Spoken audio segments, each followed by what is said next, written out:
It is an honor to have each and every one of you here this morning. If you have your Bibles, turn to 2 Timothy chapter 1. We'll be reading verse 7. For the last several weeks, I've been doing a series on I Quit. And as I've been studying for this series, I Quit, I began to notice something. Maybe I've known it all along, but this time it finally popped out at me.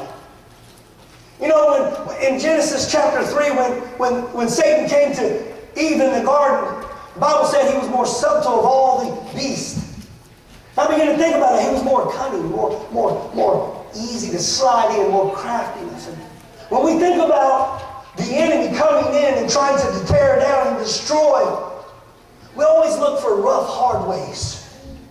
You know, we look for alcohol or drugs or abuse or any other way to see where the enemy tries to tear down.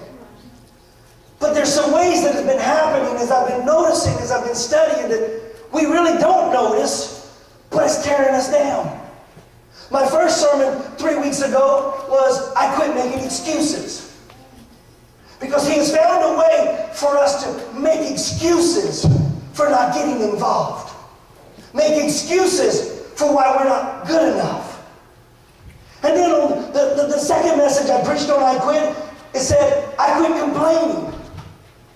Because what the enemy now has been able to teach us or trick us into doing is every time we're in a tough situation, every time we go through a trial or we go through a circumstance or a season in our life and we don't understand it, instead of turning toward God, looking for a direction where God's trying to grow us and God's trying to strengthen us and God's trying to build us, we complain in it. And we find everything wrong about the situation. And it seems we stay longer in it.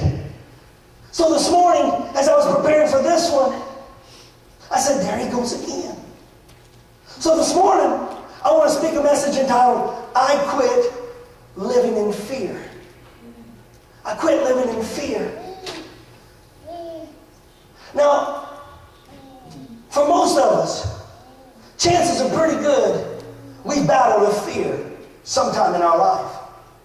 And what is very interesting when I begin to read this, we were only born with 2 fears. Just 2.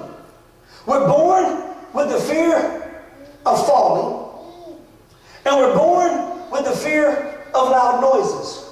That's it. That's it. You don't believe me? Ask Doug's 2 babies. Every time I yell, they jump. They're scared.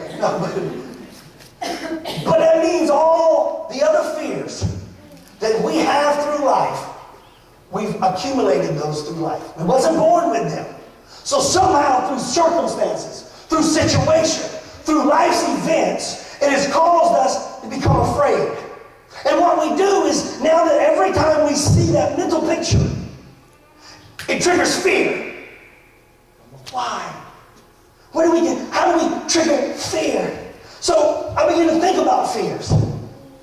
For example, as a child, how many of you were afraid of the dark?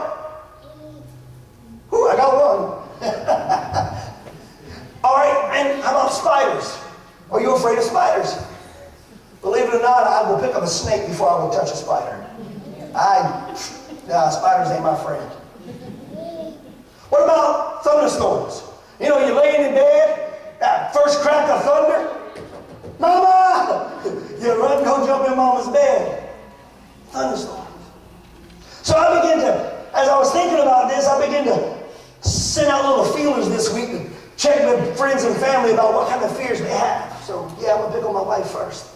And she told me that when she was young, she would turn off the light and take about 2 steps and jump in the bed because there was somebody living under the bed. And she didn't want him to grab her and pull her under the bed. Now you can imagine when she jumped short. Woo, a fight took place in the foot of that bed, didn't it? But then I started checking with guys at work. I got one guy told me he's terrified when he goes into the bathroom and the shower curtain's closed. He's got to open it halfway. He can't stay in there. So I put another fear in him. I said, well, what if you're taking a shower? Some of them might be on the other side. No, now you can take a shower with with the curtain half open. But he was afraid. One guy told me this. He will not go in public bathrooms that have a lot of stalls. Because he just knows any minute some feet gonna pop out. And so he, because you look and there's no feet, and all of a sudden there's feet. He's terrified of bathrooms with many stalls. Now, I'll tell one on myself so it'll make it even. I live across the street, I grew up across the street from the Most Corner PH. Now, when I was younger, Mom was the one that would clean the church. And that was back then, for those of you now who know they got a new sanctuary, well, back then, they've had 2 additions before the new sanctuary. So take away the 2 additions, that's how small the little church was. Wooden pews, wooden floors, not no carpet.